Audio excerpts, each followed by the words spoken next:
Hi everyone, welcome to my channel Happiness Unlocked, where I make videos centered on love, wellness, and success.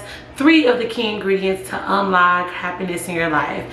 And today I'm going to do something a little different. So we're going to do a get ready with me video and also talk about friendships, toxic relationships, and growing apart and really growing into our individual selves and how that might affect the relationships in our life.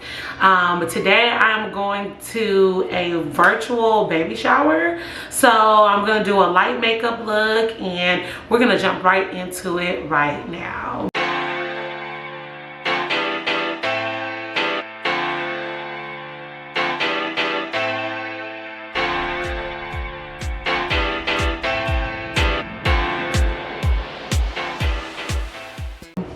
So this is my first time filming something like this, so just bear with me as I try to semi-beat my face and get some important points across to you. So I think that often in our society we have a huge focus on romantic relationships and how it's important to examine indicators of toxicity in a relationship and if it serves you and all of that stuff. But we don't normally talk about this as it pertains to friendships. And I think all too often we hold on to friendships that no longer serve us, are very toxic to us, or that we're literally holding on to by a thread and it's literally draining us more than anything. And so I was reflecting this weekend in part as a response to the episode that we recently saw on Insecure. Not even this last episode, but really like the entire season of how Molly and Issa are growing apart. And so I've had some friendships that have naturally just sort of grown apart, and some have happened in a way where we have easily found our footing and where we stand in each other's lives. So meaning there was like no real conflict. We were just going in 2 different directions in our lives, and we were both sort of just naturally became okay with the distance that came between us. But because there was no conflict and we were, for whatever reason, able to move on with our lives, and really pay attention to the other relationships that were emerging in our lives, we're still friends, family, like strong acquaintances today, but maybe we're not like besties for the resties or anything like that, where we're like, oh, we gotta hang out 3 times a month and we gotta figure this thing out, you know, that sort of thing. So those have been easier to deal with. I think definitely the ones that manifest similarly to what Issa and Molly are experiencing. And if you're not watching Insecure, I have no idea what you're watching and what you are doing with your free time. Please go download HBO Go, or if you're someone who still has cable, like find HBO and go watch it so you know what I'm talking about. But if the ones that manifest in a way that it becomes very clear that something's going on in the friendship but nobody can put their finger on it, those are more difficult to deal with. And I think in part it's because in those situations, it's typically that we've probably held on to those relationships too long anyways, and also that we were not operating in a healthy relationship cycle to begin with. I don't know if cycle is the appropriate word, but basically what I'm trying to get across is there was probably a lack of good communication to start with. There was likely some attachment that was going on, that we were holding on to them for no reason, or just because they were familiar, because they knew our life story, because they tolerate us, because we tolerate them.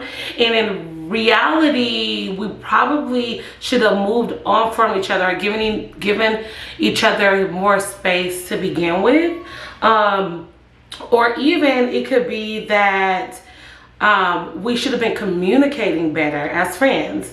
So in my life, one thing that has literally happened to me too many times, and is something that I do not tolerate now or anymore, is that I've been in so many relationships where there's not like reciprocal sharing or reciprocal energy. Basically, I feel like I was putting in most of the work and also sharing a lot about myself, and then like not knowing much about the other person's struggles in life. And so sometimes when that happens, it can bring up issues of vulnerability. So for example, I had a friend for many years, like since middle school, and like she would always be so interested in my life and like what was going on in my family life, especially when it was negative. And I think that really is what rubbed me the wrong way. And so I would like divulge all of this stuff and be like, you know, this made me uncomfortable, and this person did this to me, and now I don't know what to do. And like she would soak all of that up, and it would almost kind of keep me in my miserable moment. And then I would be like, yeah, so like what's going on with you? And it would be like, everything's perfect.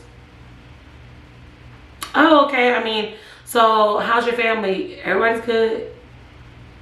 I'm like, oh, okay. So like, is my life just horrible, or are you holding back after I literally just divulged my very intimate details of my life? And so that got played out really, no, it didn't get played out quick. I should have said it should have got played out quick, but it didn't, because I thought in order for me to be a good friend, I needed to hold on to her. And like, I think I was doing something a lot of people do, and that's equating the amount of time of being a friend to being a good solid friendship. And I mean, we see this happen with relationships too. I've seen all these memes. I'm not gonna get anything done on my face, huh? Because I clearly cannot talk and do makeup. But I remember seeing this thing going around, this meme, and it was saying something like, why, you know, X, Y, and Z are the reasons why relationships don't last the way they used to. And it's like, some of those relationships that are like 20 years, 30 years, 50 years in are like bad relationships, and maybe they would have served their life better by letting those relationships go and living a happy life. I mean, I'm just suggesting something. I'm not making any accusations, but I kind of am. Don't hold on to bad friendships. You are allowed to make mistakes as a human. Don't make the same ones I made. I already made them for you. Don't hold on to bad friendships. So I think definitely one sign that you're dealing with in a friendship that may not be good for you. Sorry, y'all. I told y'all this was my first time. Is when your energy is not being reciprocated, or their vulnerability is not being reciprocated. And that can just start to feel like, it can make you feel played a little bit. I don't know if anybody can relate. Comment down below if you can relate to what I'm trying to get across to you. But I think also what can happen sometimes is that you have ideas about where you want your life to go, and the people who have been in your life for a very long time, who know you, who know your struggles, who have seen your mistakes firsthand and all of that good stuff, have a hard time seeing you in those places that you are talking about. So it makes it difficult for them to grow with you, because they're not really allowing you to grow. And it is our duty as humans to grow. You don't want to be the same person you were when you were 16 or when you were 20, and now you're 30, 35, and you're still in the same predicament, not living your life because you're trying to hold on to some friends who can't see the vision of your calling. It's your calling. And you know what? Honestly, I didn't like listen to the people in my family who would tell me like, not everybody's gonna go with you. But the reality is everybody's not gonna go with you, and that's okay. We have to be okay with that. It's when we become okay with that we start to really give ourselves the right to grow into the person that we want. And sometimes we take breaks from friends and then they circle back around and everything's kosher, and sometimes they don't come back, and that's okay too. Maybe that allowed for them to grow outside of what you were providing for them, right? So I just think that it's just so interesting how we don't want to let people go, and we want to take them into this next level because we know it's going to be good, it's going to be fruitful, it's going to be just everything that we dreamt of, but they're not ready. And sometimes they don't want to see you grow because they're concerned about what place will they play now. And I also think that that's what happened with Molly and Issa, right? Like Molly, I feel like Issa and Molly in their own personal growth disrupted a dysfunctional pattern that they had, and that this dysfunctional pattern was sustaining this relationship. So for example, Issa gets a new job, goes on a new career path, and it's booming. It's like really coming to fruition. But Molly's like, oh, you've tried so many things, like you never carry anything through, blah, blah, blah, blah, blah.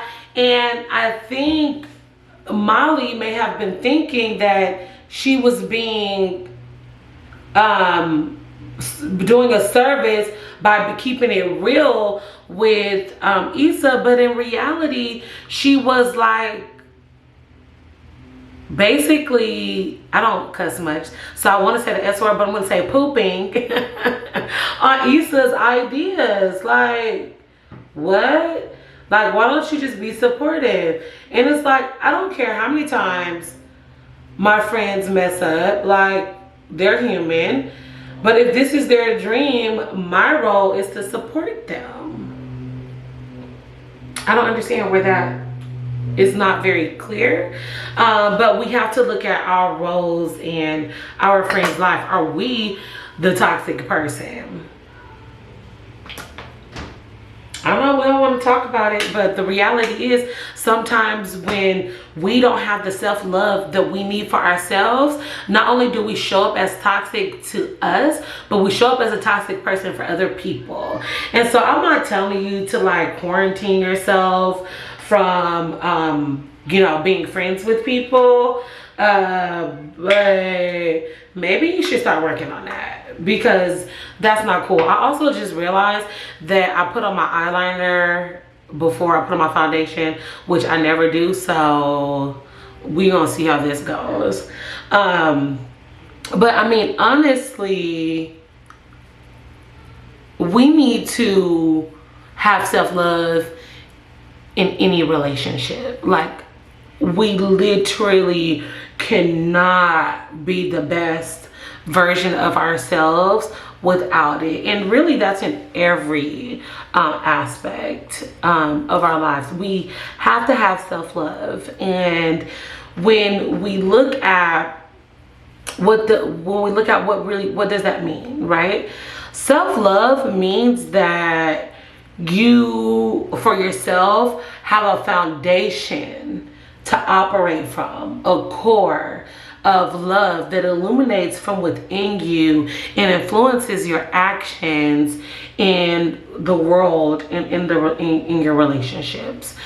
So when we look at what it really takes to sustain good friendships and what it really takes to sustain good romantic relationships, a lot of it is being able to show up healthy and being able to reciprocate and being able to love unconditionally and authentically, right? So if we cannot do that for ourselves, we're going to get burned out trying to do it for others. And I think we can we can start to rely too heavily on the relationships in our lives for the things that really are unrealistic, because we're really asking for our friends and family members to fulfill a part of us that only we can do. And so, sorry, not only we can do, but that only we can fulfill. And so I think when you have self-love, it's easier for you to show up healthy in your friendships and in your relationships. And I think that's where sometimes, like, you know, for example, have you ever had a friend where it's like after your dinner date or your lunch date or your paint and sip or whatever it is that you've gone on is over, you feel relieved? Like, whew, I get to go home. That might be a sign that that person is toxic. I don't want to say toxic, but toxic. Like, they're not serving a good purpose in your life. And that's not to say that anytime your friends are going through something that you just dip off in the name of toxicity. Like, let's not overuse the term, but because you know for yourself if a person normally shows up and is, you know, a good person, is a good friend, and for whatever reason, you know, something's happening in their life and they can't really show up at that moment. And so sometimes as a friend, we have to step up and say, you know, what can I do for you?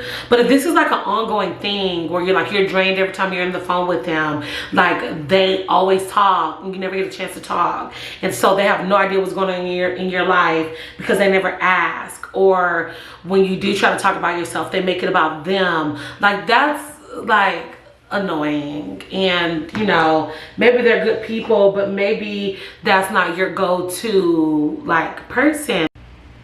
So my camera went off and said it was overheating. So anyways, I'm gonna wrap this up, and I'm just gonna say that you are worthy, and you are worthy of good relationships,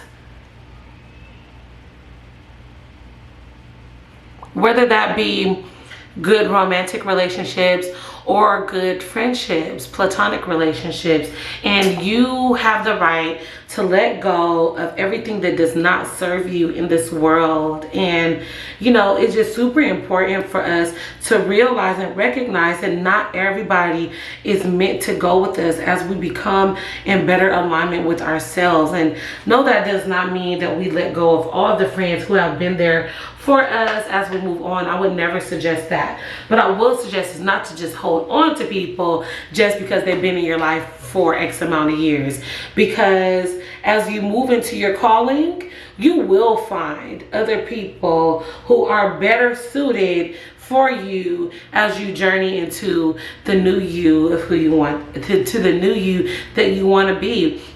And it's okay to have open arms for them and be there for them as they are hoping to be there for you. So I hope that you like, subscribe, and comment below anything that you found helpful. And I'll see you next time. Bye.